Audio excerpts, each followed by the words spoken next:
Hello friends, welcome back to another dose of taxation. If you are new here, please do like, share and subscribe to my channel below, and don't forget to press the bell icon for more updates on taxation like this. So guys, today we are going to talk about GST Council and GST Common Portal. So let's get started to the video. What is GST portal? First of all, we're going to talk about what is GST portal. GST आने से पहले हम जानते हैं कि state government और central government दोनों का अलग अलग टैक्सेशन सिस्टम था. कोई वैट लगाता था, जैसे बेसिकली स्टेट के टैक्सेस थे वो अलग थे और सेंट्रल के टैक्सेस वो अलग होते थे. तो दोनों की गवर्नमेंट के टैक्स एडमिनिस्ट्रेशन वो बिल्कुल सेपरेट थे. उनका अपना पोर्टल था और इनका अपना पोर्टल था. They were doing all good, but after some times हमने जो जीएसटी को इंट्रोड्यूस करवाया तो डेफिनेटली इसको हायर लेवल के कंबाइन करने के लिए इन दोनों को, स्टेट लेवल टैक्स एडमिनिस्ट्रेशन को और सेंट्रल लेवल, इन दोनों को कंबाइन करने के लिए हमें एक हायर लेवल का स्ट्रॉन्ग आईटी स्ट्रक्चर चाहिए था as a common portal. So that was a literally a complex task, क्योंकि इनका कुछ अपना सिस्टम चल रहा था, इनका अलग सिस्टम चल रहा था. So it was very difficult, it was very complex की. सो डेफिनेटली जीएसटी को इंट्रोड्यूस करने के बाद बहुत सारे ऐसे टैक्सेस थे जो जीएसटी में सबस्यूम हो गए, जैसे कि जो सेंट्रल के टैक्सेस थे और स्टेट के टैक्सेस थे वो आपस में मिलके एक यूनिट बन गई. वो हमने क्या बताया, वो जीएसटी हो गया. तो अब इसको ऑपरेट करने के लिए हमें एक कॉमन पोर्टल चाहिए था जो गवर्नमेंट ने एक हायर लेवल का आईटी स्ट्रक्चर की हेल्प से एक पोर्टल बनाया है और वो साइट है www.gst.gov.in, जिसके बारे में मैं आपको कम्प्लीटली दिखाऊंगी कि कैसे उसको वर्क करना है, उस पर वर्क करना है, कैसे आप हम क्या क्या उससे यूसेज उसकी क्या है, कैसे कैसे वो सर्विसेज हमको प्रोवाइड करते हैं. So everything will be in this video, so watch till end. Don't forget to press the like button as well. इनमें बेसिकली जीएसटी सुविधा प्रोवाइडर्स भी होते हैं जो हमें एप्लीकेशंस ऐसी हम प्रोवाइड करते हैं जिससे हम अपनी कोई भी जो भी रिक्वायरमेंट होती है वो हम फुलफिल कर सकते हैं. जीएसटी पोर्टल पे हम एवरी टाइप ऑफ जो भी हमारी रिटर्न्स है वो फाइल कर सकते हैं. जीएसटी के साथ रिलेटेड हम रजिस्ट्रेशन के लिए अप्लाई कर सकते हैं, रिफंड्स के लिए अप्लाई कर सकते हैं. सो मीन्स जो जो इनका अलग अलग सेटअप था वो कलेक्टिवली एक ही इंटरफेस पे हम कर सकते हैं और इसको पूरे इंटरनेट के थ्रू वो कोई भी उसको यूज़ कर सकता है. जैसे कि कोई किसी का टैक्स पेयर है, टैक्स पेयर के सीएज हैं, उनके टैक्स एडवोकेट्स हैं, टैक्स अथॉरिटीज़ हैं, बैंक्स हैं, एवरीवेयर इट इज़ एप्लीकेबल. जिसको जो भी इंफॉर्मेशन उससे निकालनी है, अपलोड करनी है, इम्पोर्ट करनी है, everything can be done in just one place. Either वो एक सेंट्रल की है या फिर स्टेट की है. सो दोनों के लिए अगर एक इंटरफेस है तो लेट्स सी द पोर्टल. हम आपको साइट पे लेकर चलते हैं और देखते हैं कि वहाँ से हम कैसी कैसी सर्विसेज को देख सकते हैं और अप्लाई कर सकते हैं और कैसे ये हमारे लिए यूजफुल है. So let's go to the portal. So guys, ये हमारा गुड्स एंड सर्विसेज टैक्स का पोर्टल है. सेंट्रल और स्टेट दोनों के टैक्सेस का जो भी dealings, transaction, statements, taxes, whatever जो भी है वो सारा इसी पे होता है. तो इसकी थीम कुछ ब्लू कलर में है. सो साइट का नाम आप यहाँ से देख सकते हैं, www.gst.gov.in. So first of all here right side में हमें लॉगिन का ऑप्शन मिल जाता है. यहाँ से हम लॉगिन कर लेते हैं. जिसके पास यूजर नेम और आईडी पासवर्ड होता है वो इस पे लॉगिन करता है. डेफिनेटली आप यहाँ से, अगर आपको इसको यूज करना है, आपके पास यूजर नेम और पासवर्ड होना जरूरी है और यहाँ पे हम इजीली इसको बना भी सकते हैं. सो आज हम देखेंगे कि यहाँ पे कौन सी सर्विसेज हमको प्रोवाइड होती हैं. ऑलराइट, एंड होम स्क्रीन पे हम देखते हैं सबसे पहले हमको क्या दिखाई देता है. सो लेफ्ट हैंड साइड हमें कुछ न्यूज अपडेट्स दिख रही हैं, कुछ भी अमेंडमेंट्स आती हैं या कोई भी नोटिफिकेशन आती है गवर्नमेंट के थ्रू तो वो यहाँ पे हमको इजीली अवेलेबल हो जाती है. अगर हमको कोई न्यूज़ अपडेट्स देखना है वो हम यहाँ से चेक कर सकते हैं. राइट में हमारे कुछ टॉपिक्स है, फ्रीक्वेंटली एडिड क्वेश्चंस. अगर आपको किसी चीज़ की क्वेरी है, कुछ पूछना चाहते हैं तो आप यहाँ से कुछ भी आपकी, जैसे कि how can I opt for composition scheme, how can I use the return offline tool, इस एवरी टाइप ऑफ जो भी आपके क्वेरीज है उसके सॉल्यूशंस यहाँ पे आपको मिल जाएंगे. बट अगर इनमें से आपको कुछ सेटिस्फैक्टरी नहीं है तो आप इस हेल्प डेस्क नंबर पे आप कॉल करके पता कर सकते हैं. ऑलराइट, एंड लेफ्ट डाउन थोड़ा ऐसे जाके देखेंगे तो यहाँ पे कुछ टैक्स पेयर की रजिस्ट्रेशन है. यहाँ पे हम रजिस्टर कर सकते हैं. ये टैक्स पेयर्स के लिए, ये जीएसटी प्रैक्टिशनर के लिए. प्रैक्टिशनर जो प्रैक्टिकल में इसको इम्प्लीमेंट करते हैं, जो इसका काम करते हैं. तो एक टैक्स पेयर को कौन चाहिए होता है, प्रैक्टिशनर चाहिए होता है और प्रैक्टिशनर को एक जीएसटी टैक्स पेयर चाहिए होता है. सो ऑलराइट, ये दोनों अपनी अपनी नीड्स यहाँ से फुलफिल कर सकते हैं. जीएसटी टैक्स पेयर है जो वो अपना जीएसटी प्रैक्टिशनर फाइंड कर सकता है और जो प्रैक्टिशनर है वो अपना टैक्स पेयर फाइंड कर सकता है यहाँ पे. एंड राइट हैंड साइड हमारे कुछ अपकमिंग ड्यू डेट्स हैं कि अभी कौन कौन सी रिसेंटली हमको फाइल करनी है रिटर्न उसकी ड्यू डेट्स यहाँ पे दी गई हैं। जैसे कि GSTR 3B है, जून मंथ की, जुलाई की लास्ट डेट कितनी है उसकी 20th, जून की डेफिनेटली नेक्स्ट मंथ में फाइल करी जाएगी and that is July 20th 2021। Her returns के बारे में यहाँ पे लिखा हुआ है and the very important thing, यहाँ पे इन्होंने एक आई बटन लगाया हुआ है जहाँ पे हमको कुछ इन्फॉर्मेशन इसके रिगार्डिंग मिल जाती है। तो यहाँ पे ये GSTR 3B किन लोगों के लिए, जो मंथली रिटर्न फाइल करते हैं, जो लोग मंथली रिटर्न फाइल करते हैं और जिनकी टर्नओवर 5 करोड़ से ज्यादा है। ऑलराइट, और ये किसके लिए, ये क्वार्टरली, जिन्होंने क्वार्टरली फाइल करते हैं अपनी रिटर्न्स, ये उनके लिए है। GSTR 1 सेम, ये मंथली के लिए, और जिनकी टर्नओवर 5 करोड़ से एक्सीड है, और ये किनके लिए है, क्वार्टरली, ये GSTR 1 हमारी क्वार्टर के लिए है। ऑलराइट, सो इससे हमें रिटर्न्स की ड्यू डेट की इंफॉर्मेशन मिल जाती है। हमें एग्जैक्ट 6 सर्विसेज दिख रही हैं, सो लेट्स सी उनके बीच में हमको क्या क्या मिलता है। पहले रजिस्ट्रेशन है, ये कौन सी रजिस्ट्रेशन है, ये हमारे GSTN की रजिस्ट्रेशन है। यहाँ पे हम अपनी GST न्यू रजिस्ट्रेशन कर सकते हैं, मैं आपको दिखाती हूँ। यहाँ से आप रजिस्ट्रेशन के लिए अप्लाई कर सकते हैं, अपनी सारी इन्फॉर्मेशन जो जो मांगते हैं यहाँ पे आपको फिल करनी है, और देन आपको एक TRN मिल जाएगा। आफ्टर दैट आपको उसको वेरीफाई करके आपको रजिस्ट्रेशन आपकी अप्लाई हो जाएगी।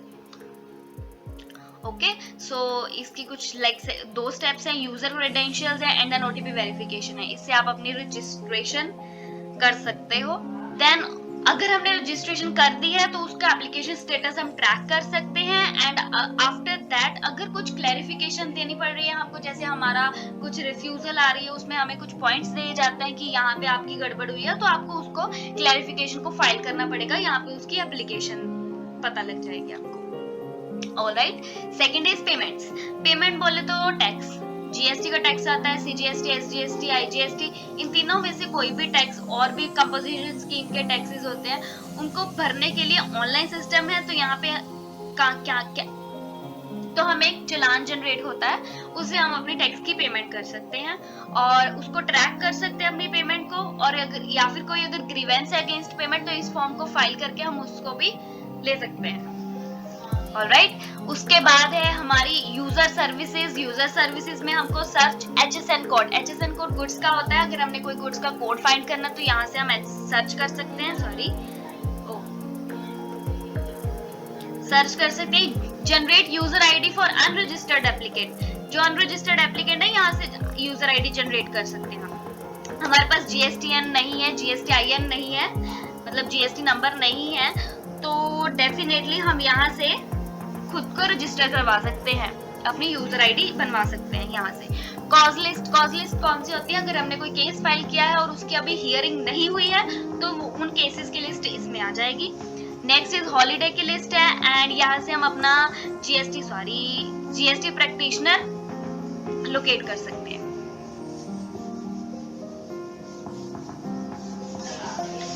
Next is refunds. Oops, refunds क्या है, रिफंड्स अगर हमने कुछ रिफंड डाला हुआ है तो उसको हम ट्रैक कर सकते हैं यहाँ से। रिफंड के लिए अप्लाई किया आपने तो आपको यहाँ से ट्रैक कर सकते हैं आपका रिफंड क्या आपको मिल रहा है, कहाँ तक आपकी अपील पहुंची है, ये आप सब पता कर सकते हैं। ट्रैक एप्लीकेशन स्टेटस, रिफंड्स हो गया। अब है e-way bill system. E-way bill क्या होता है, इलेक्ट्रॉनिक बिल वे, मतलब कि वो बिल होते हैं जैसे कि हमने गुड्स की मूवमेंट करी, उसका एक एविडेंस होता है। डेफिनेटली एक प्लेस से दूसरी प्लेस तक अगर हमने अपनी गुड्स को ट्रांसपोर्ट करनी है तो उसका कुछ एविडेंस होना चाहिए कि उसमें ट्रांसपोर्टेशन में, मूवमेंट में कितनी गुड्स गई, क्या हुआ भी है ट्रांसफर या मूवमेंट हुई भी है, तो उसको शो करने के लिए हमको ई-वे बिल जनरेट करना पड़ता है। वो यहाँ से हम कर सकते हैं। अपनी एप्लीकेशन का स्टेटस ट्रैक कर सकते हैं कि हमने रजिस्ट्रेशन अपनी कोई भी एप्लीकेशन का हम स्टेटस यहाँ से ट्रैक कर सकते हैं। यहाँ से हम देख सकते हैं चाहे वो रिफंड्स की है, रजिस्ट्रेशन की है, अलग में से इन्होंने एक बनाया हुआ है कॉलम, तो आप यहाँ से देख सकते हैं। Next is GST law. ये हमें दिखाता है कि कौन कौन से स्टेट्स में कौन सा लॉ कौन सी रूल्स हैं, कौन सी अमेंडमेंट्स आई हैं, कौन सी नोटिफिकेशंस आई हैं, ये हमें पर्टिकुलर स्टेट के बारे में इन्फॉर्म करता है। डाउनलोड्स, हम ऑफलाइन टूल्स डाउनलोड कर सकते हैं। ये आपको काफी सारे यहाँ पे डाउनलोड टूल्स दिख रहे हैं। अगर हमें यहाँ पे इन डाउनलोड टूल्स को हम डाउनलोड करके इसमें हम अपना डाटा इंपोर्ट कर सकते हैं, इनवॉइसेस इंपोर्ट कर सकते हैं और ऑनलाइन इसको अपलोड भी कर सकते हैं। So and GST statistics, same as that GST law में जो था वही जीएसटी स्टैटिस्टिक्स में है। नेक्स्ट है सर्च टैक्सपेयर। टैक्सपेयर सर्च कर सकते हैं हम। समटाइम्स अपनी 2A डाउनलोड करिए, हमने R1 डाउनलोड करिए, तो उसमें हमें समटाइम्स नाम नहीं दिया होता टैक्सपेयर का, तो हम उसको फाइंड आउट कर सकते हैं with the help of pan and GSTIN। Pan number दिया होता है, GSTIN दिया होता है। यहाँ पे हम उसका पैन नंबर भर सकते हैं। पैन नंबर फाइल करेंगे, सर्च में करो, आप उसको टैक्सपेयर को सर्च कर सकते हो। सेम एज हियर आप GSTIN भरेंगे। आगे है हेल्प एंड टैक्सपेयर फैसिलिटीज। हमें कौन कौन सी फैसिलिटीज प्रोवाइड करेंगी हम यहाँ से देख सकते हैं। ई इनवॉइस, मतलब आप इलेक्ट्रॉनिकली हम कोई भी इनवॉइस जनरेट कर सकते हैं जिसमें जीएसटी पता लग जाएगा हमको कितना है। आवर पोर्टल, कुछ अबाउट जीएसटी काउंसिल स्ट्रक्चर दिया हुआ है यहाँ पे। जीएसटी की हिस्ट्री है, वेबसाइट की पॉलिसीज है, रिलेटेड साइट्स हैं कुछ इसकी, जैसे कि पहले ये साइट होती थी central board and indirect taxes, central board of indirect taxes and custom, state tax websites, national portal. So ये सारी इंफॉर्मेशन यहाँ पे दी हुई है। Help and taxpayer facilities same as that जो हमने यहाँ पे देखी है। कॉन्टैक्ट कर सकते हैं, हेल्प डेस्क है यहाँ पे। जीएसटी काउंसिल स्ट्रक्चर देख लेते हैं, हम यहाँ से भी जीएसटी काउंसिल को भी पढ़ सकते हैं। सो फ्रेंड्स, हम पढ़ने वाले हैं कि जीएसटी काउंसिल क्या होती है। जीएसटी काउंसिल आर्टिकल 279A के अंडर आती है, उस अमेंडमेंट कॉन्स्टिट्यूशन में आती है। So Article 279A of the Constitution empowers the President to constitute a joint forum of the Central and States, namely Goods and Services Tax Council। एक forum बनाती है, कौन बनाता है? प्रेसिडेंट बनाता है। एक फोरम बनाई गई है, सेंट्रल और स्टेट दोनों के लिए बनाई गई है, goods and services tax council, जिसको हम जीएसटी काउंसिल भी बोलते हैं। रिसेंटली उनकी 44th मीटिंग हुई है 28 मई 2021 को। Alright, this is very important कि आपको समटाइम्स क्वेश्चन आ सकता है कि रिसेंटली कौन सी मीटिंग किस डेट को हुई है, तो आप ये नोट डाउन कर सकते हैं। और ये आर्टिकल 279A में अंडर है। The provision relating to GST council कब इन्फोर्समेंट में आई थी? 12th of September 2016 and president ने कॉन्स्टिट्यूट कब किया था? 15th of September 2016। ठीक है, 15th of September को बनाया गया था, इसको कॉन्स्टिट्यूट फाइनली कर दिया गया था। अब इसके मेंबर्स क्या क्या होते हैं? यूनियन फाइनेंस मिनिस्टर, जो हमारा यूनियन फाइनेंस मिनिस्टर होता है वो हमारा क्या माना जाता है? चेयरमैन। यूनियन फाइनेंस मिनिस्टर इसका चेयरमैन होता है, chairman of the council. And ministers in charge of finance, taxation और any other minister nominated by each states and duties with legislatures. एक तो हमारा होगा यूनियन फाइनेंस मिनिस्टर जो श्रीमती निर्मला सीतारमन है। एंड नेक्स्ट इज की minister in charge of finance या taxation, कोई मिनिस्टर है, फाइनेंस का मिनिस्टर इन चार्ज है, फाइनेंस का या टैक्सेशन का वो।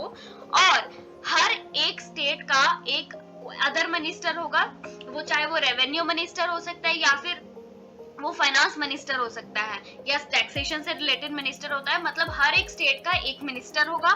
एंड किसका और किसका होगा? यहाँ पे हमने देखा है देयर इज यूटी